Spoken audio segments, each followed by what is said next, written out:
जब हम छोटे होते हैं हमारे पेरेंट्स हमें बहुत ज़्यादा पैम्पर करके रखते हैं। स्कूल में भी हमें ये चीज़ सिखाई जाती है कि आपको कैसे एजुकेटेड होना है और एजुकेशन लेने के बाद आपको कैसे इस समाज में और इस लाइफ में एडजस्ट करना है। यही चीज़ पे ज़्यादा फोकस किया जाता है और ये चीज़ कोई नहीं बताता कि आप कितनी भी प्लानिंग कर लो, आप जो आज प्लान कर रहे हो वो आज से 5 साल बाद चेंज हो जाएगा या फिर 10 साल बाद चेंज हो जाएगा और आपको फिर ज़ीरो से स्टार्ट करना पड़ेगा। एक एग्जांपल देता हूँ कि जब मैं इनिशियल कॉलेज डेज़ में था और जब मैं वहाँ मैंने एंटर किया, जिस डे में मैंने एंटर किया वहाँ से 4 साल की मैंने पढ़ाई करी। तो पहले फ़ोन आते थे, छोटे छोटे फ़ोन आते थे, कीपैड वाले फ़ोन आते थे, राइट। और जब मैंने वो 4 साल ख़त्म करे, मैंने इंजीनियरिंग ख़त्म करी, तो 4 साल बाद वो फ़ोन टैबलेट में कन्वर्ट हो गए। जबकि मेरी पढ़ाई इतनी ज़्यादा फास्ट पेस्ड नहीं थी।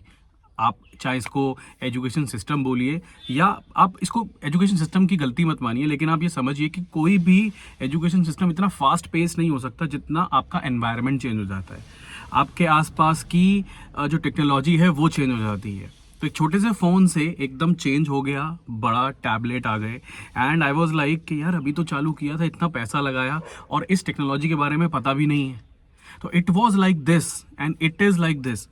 आप आज क्या कर रहे हो, आज से 5 साल बाद क्या करोगे, वो इस पे डिपेंड बहुत ज़्यादा करता है कि आप डेली क्या क्या स्टेप्स ले रहे हो उस चीज़ को पाने के लिए जो कि आपके ड्रीम्स हैं, जो कि आपके गोल्स हैं।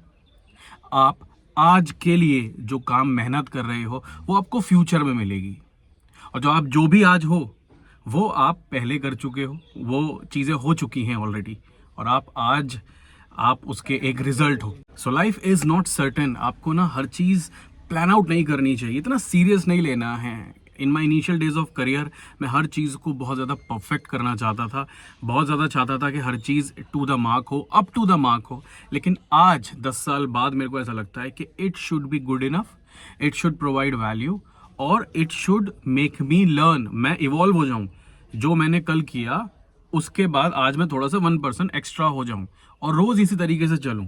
1% गैप। आप ये समझिए कि दुनिया में कहीं ना कहीं आपके पास जो नॉलेज है वो किसी से 1% ज़्यादा होगी और उसी 1% से आप उस चीज़ को बढ़ा सकते हो डेली बेसिस पे जब आप उस पर काम करते हो। तो आपका काम करना, continuous working is very very important. Health is the ultimate and the only wealth.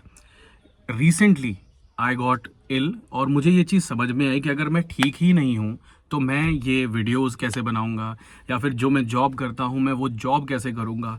जो इनकम जो कि मैं अपने टाइम के साथ अपना टाइम देके जो भी मैं जॉब कर रहा हूँ या मैं ये वीडियोस बना रहा हूँ ये मैं कैसे कर सकता हूँ अगर मेरी हेल्थ ठीक नहीं है। हेल्थ ठीक ना होना वो मेंटल हेल्थ भी हो सकता है कि मेरा आज मन नहीं कर रहा है, वो आपकी पर्सनल फिजिकल हेल्थ से भी आ सकता है। आपको हेल्दी होना ही पड़ेगा अगर आपको वेल्थ चाहिए। तो health is the only wealth, या मैं कहूँगा इज़ द फर्स्ट वेल्थ जिसके ऊपर आपको काम करना चाहिए। आप जब छोटे थे, मैं जब छोटा था, हम लोग बहुत ज़्यादा ना, देखा था आपने, खेलते थे, टाइम निकालते थे। जब आप बड़े होते हो रिस्पॉन्सिबिलिटीज़ इंक्रीज होती हैं, you get into the same life जो आपके पेरेंट्स की लाइफ थी। टाइम कम हो जाता है लेकिन पहले के मुकाबले आप स्पोर्ट्स खेलते हो, आपको नहीं पता, आप वो स्पोर्ट्स खेलते खेलते ना एक्सरसाइज आपकी हो रही है, लेकिन अब एक एफर्ट लगाना पड़ता है, आपको जाना पड़ता है, जिम में जाना पड़ता है या वो टाइम निकालना पड़ता है। पहले नहीं था, पहले वो रूटीन का पार्ट था। तो जितना ज़्यादा फिजिकलिटी, जितना ज़्यादा ये चीज़ें कि हमारा शरीर चलेगा, जितना वो रूटीन का पार्ट होगा ना, उतना आप हेल्दी रहोगे। हमारा शरीर इस चीज़ को चाहता है कि हमारी फिजिकलिटी हमेशा बनी रहे। हम फिजिकलिटी के साथ कुछ ना कुछ स्पोर्ट्स या रनिंग वो चीज़ करते रहें। अगर आपकी बहुत ज़्यादा डेस्क जॉब है, डेस्क जॉब मतलब आपकी सिटिंग जॉब है, तो it is very very important in today's time कि आप शाम को जब आप उस जॉब को बंद करोगे, बी इनटू जिम या फिर कार्डियो एक्सरसाइजेस, कुछ भी करिए। इट इज़ वेरी इंपॉर्टेंट, क्योंकि अगर एक बार हेल्थ डिट्रॉयड होने लगी तो जितना भी आपके सपने हैं, जितने भी आपकी आसपास आप खुशहाली है, वो मैटर नहीं करेगी। फिर आप सिर्फ अपनी हेल्थ में डूब जाओगे। आपको लगेगा कि यार मैं ही ठीक नहीं हूँ। आपको पॉजिटिव चीज़ भी इरिटेट करेगी, आपको अच्छी चीज़ भी इरिटेट करेगी। किसी का हंसना, किसी का बोलना, किसी का मजाक करना भी आपको बुरा लगेगा। फिर वो चीज़ें मायने नहीं रह जाएंगी। करियर कॉन्शियस होना बहुत ज़्यादा इंपॉर्टेंट है, बट करियर ओवर कॉन्शियस होना भी इंपॉर्टेंट नहीं है। अब आप इसको इस चीज़ से समझ सकते हो कि आज मैं जो काम कर रहा हूँ उसमें मैं बेहतर कर रहा हूँ, लेकिन क्या मुझे उसमें फ्यूचर दिखता है? क्या मेरे को मेरी कंपनी उन चीज़ों में अपग्रेड दे सकती है? तो आपको अपने करियर पर्सपेक्टिव में ये चीज़ देखनी चाहिए कि आप जिस भी फील्ड में हैं, जो भी आपका जॉब टाइटल है, सबसे पहले उसे आप देखिए, रिसर्च करिए, काउंसल कीजिए खुद को, और मतलब किसी से मेंटर करवाइए खुद को, और देखिए क्या आप उसमें ग्रो करेंगे। क्योंकि अगर आप एक पॉइंट पे जाके स्टेगनेंट होने लगेंगे, मतलब रुक जाएंगे, तब आपको वो कंफर्ट जोन में भी बहुत अच्छा लगे, लेकिन आपकी ग्रोथ ओवरऑल, वो लर्निंग नहीं हो पाएगी। तो करियर पर्सपेक्टिव में ये बहुत इंपॉर्टेंट है कि आप एक सेट ऑफ प्लान गोल्स रखें कि अगले 3-4 साल में ये एक जो जॉब रोल है वो यहाँ तक पहुँचेगा। उसको रोड मैप आपके पास होना ही होना चाहिए।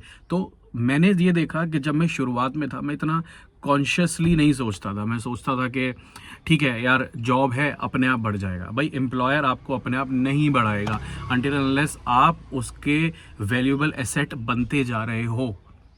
मतलब कि अगर आप खुद को अपग्रेड कर रहे हो, सपोज करो, या तो आपको नए नए प्रोजेक्ट्स आपको जॉब में मिलते रहें, तो आप वैल्यूएबल एसेट हो, आप डिलीवर कर रहे हो, या क्रिटिकल प्रोजेक्ट्स आपको मिल रहे हैं आपकी लाइफ में, आपका एम्प्लॉयर आपको दे रहा है, तो आप वैल्यूएबल हो। क्योंकि एक टीम काम करती है, उसमें भी 4-5 की मेंबर्स होते हैं।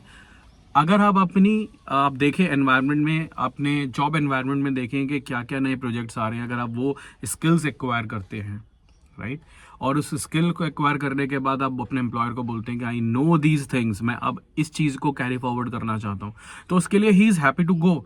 एम्प्लॉयर विल बी हैप्पी कि भाई मेरे को बाहर से आदमी लाना पड़ेगा, मेरे पास ट्रेंड स्टाफ है, मैं अब इसको ही, क्योंकि आपका बिहेवियर देखा है, सारे चैलेंजेस कॉर्पोरेट्स में या फिर किसी भी बड़ी कंपनी में इस चीज़ के आते हैं कि जो बिहेवियर होता है, सबसे पहले एटीट्यूड टुवर्ड्स वर्क, वो जो होता है उसको बिल्ड करना पड़ता है। अगर आप ऑलरेडी अंदर हैं और आप ऑलरेडी इस पे काम, आप वहाँ प्रोजेक्ट्स पे काम कर रहे हैं, तो वो आपको बड़ी इजीली आपको प्रोजेक्ट्स दे देंगे। बस आपको स्किल्स एक्वायर करनी है, तो आपको लर्निंग मोड में रहना है। करियर की ये बात 10 साल बाद मुझे जाके ये लगती है कि आप स्किल कंटिन्यूसली इवॉल्व करते रहिए। ये नहीं कि सैलरी आ रही है, जैसे शुरुआत में होता है, नई नई जॉब लगती है कि भाई सैलरी आ रही है, मस्त है, एम्प्लॉयर हमें काम देता रहेगा, हम काम करते रहेंगे। भाई ये एक तरीके से बैंक वाली नौकरी हो जाएगी कि आप गए, आपने जाके नोट गिने और आप जाके बैठ गए, रोज सेम रिपीटेटिव वर्क। लेकिन आपको ना कोई भी रिप्लेस कर देगा, कुछ टाइम बाद रिप्लेस कर सकता है। आपके साथ अगर कोई हेल्थ के इश्यूज आते हैं, या फिर सपोज करिए आपको कोई और इशू आ जाता है आपकी फैमिली की तरफ से कि आप परफॉर्म नहीं कर पा रहे हैं किसी वजह से, फिर क्या होगा? आप छुट्टी लोगे, आपका एम्प्लॉयर देखेगा कि यार इसको चेंज करना पड़ेगा। अगर आप की रिसोर्स नहीं हो तो हो सकता है वो आपको चेंज भी कर दे। और ऐसा होता है क्योंकि मार्केट में काम नहीं रुक सकता है, इंडस्ट्रीज में काम नहीं रुक सकता है, इंडस्ट्री नहीं रुकती हैं।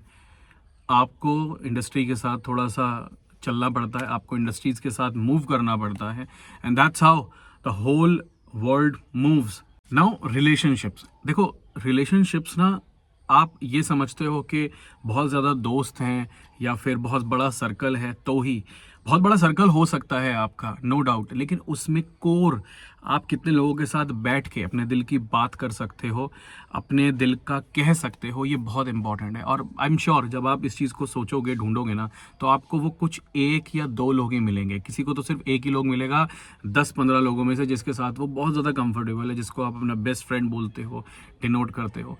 तो आपको वो रिलेशंस होल्ड करने हैं। आपको छोटी छोटी बातों को इग्नोर करना सीखना आना चाहिए कि आपको वो चीज़ें इग्नोर करनी है लाइफ में। हर बंदा परफेक्ट नहीं है, आप भी परफेक्ट नहीं हो सकता है आप जिस नज़र से दूसरे इंसान को देख रहे हो, राइट, या आपको कोई देख रहा है, आप खुद को बहुत अच्छा देखते हो, आप मानते हो आपके बाल, आपका कलर, आपका अपीयरेंस बहुत अच्छा है, लेकिन कोई इंसान के लिए वो अपीयरेंस मैटर नहीं करता है। आपको पॉइंट ऑफ व्यू समझना पड़ेगा लाइफ में लोगों का, अगर आपको रिलेशनशिप होल्ड करने हैं।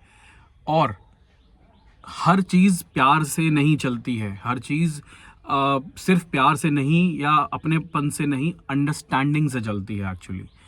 आप प्यार कितना ही दे दीजिए, लेकिन आप अंडरस्टैंडिंग अगर ज़रूरत पे, एक जब आप किसी इंसान को ज़रूरत है अंडरस्टैंडिंग की, अगर आप वहाँ पे अंडरस्टैंडिंग नहीं दे पा रहे हैं, तो मुझे नहीं लगता कि फिर वो रिलेशन ज़्यादा चल सकता है, because respect and understanding for any relation is very very important. और कोई भी रिलेशन जो आप होल्ड कर रहे हो, आप उसमें अंडरस्टैंडिंग दीजिए, प्यार बनता चला जाएगा और रिलेशनशिप स्ट्रांग होता चला जाएगा। This is the last thing जो मेरे को खुद फील होती है कि अब जब इतने साल बीत गए, जब मैं शुरू की स्कूलिंग निकल गई, 20 साल के बाद करियर का सेटअप, अब 10 साल के करियर के बाद मुझे ऐसा लगता है कि यार कभी कभार लगता है कि हु एम आई, मतलब नेक्स्ट अगर मैं 20 साल जॉब करता हूँ या कुछ भी करता हूँ तो हु एम आई, मैं कर क्या रहा हूँ, किसके लिए कर रहा हूँ। तो पर्पस होना लाइफ में बहुत ज़रूरी है। आप कुछ भी करिए, क्योंकि यू आर लिमिटेड, आपका लाइफ स्पैन लिमिटेड है, आप बड़े हो रहे हो, आपके आसपास के कुछ लोग भी आपको छोड़ के एक दिन जाएंगे। अब मैं आप इस चीज़ को बोल के आपका थोड़ा सा मूड ख़राब नहीं करना चाहता, पर मैं ये ज़रूर आपको रियलाइज़ कराना चाहता हूँ कि जब वो चले जाएंगे तब आप भी उस पोजीशन पे जाएंगे एंड एक दिन हमारा टाइम भी, मतलब ये एक सच्चाई है, हमारा टाइम भी यहाँ पे बहुत ज़्यादा लिमिटेड है। तो क्यों ना इम्पैक्टफुल लाइफ जी जाए। इम्पैक्टफुल लाइफ से मेरा मतलब है वो काम किए जाएं जिससे खुद की हेल्प तो हो साथ में दूसरे की भी हेल्प हो। वो काम किए जाएं जिससे आप किसी को दुख ना पहुंचाओ। वो काम किए जाएं जिससे एटलीस्ट आप इतना कर सकते हैं कि आपके आसपास के जितने लोग हैं, आपके किसी बात से या आपके किसी एक्शन से उनको दुख ना पहुंचे, सिर्फ इतना। और लाइफ सच में इस तरीके से जी जाए कि रोज़ एक इवेंट हो, जैसे होली, दिवाली या फिर कोई बड़ा इवेंट जिसको आप बहुत अपनी ज़िंदगी में बड़ा समझते हैं। हर मोमेंट को 2 घंटे कमरे में बैठे रहना, चुपचाप फ़ोन देखते रहना नहीं। दिन 24 घंटे ऐसे जिए जाए कि भाई लगे कि हाँ आज का दिन जिया, फुल जिया। होता था ना वो कॉलेज डेज में दोस्तों के साथ, या स्कूल में, या आज भी होता होगा। तो फुल जीना है। अगर इस तरीके से कोई इंसान जीता है तो उसके एंड में मेरे को नहीं लगता कि मलाल रह जाता है। और क्या पता उस एज में जाके क्या फीलिंग हो। पर ये तो पक्का है कि इन 10 सालों में मैं ये चीज़ ज़रूर समझा कि हर सेकंड, हर मोमेंट बहुत इम्पॉर्टेंट है। और हर मोमेंट आप जो भी कर रहे हो आपकी आने वाली लाइफ क्राफ्ट करता है। क्या सोचते हो आप? इस एक्सपीरियंस को जो मैंने शेयर किया मुझे कमेंट में बताना, और अपना कोई एक्सपीरियंस है तो मुझे शेयर करें। मिलते हैं नेक्स्ट वीडियो में।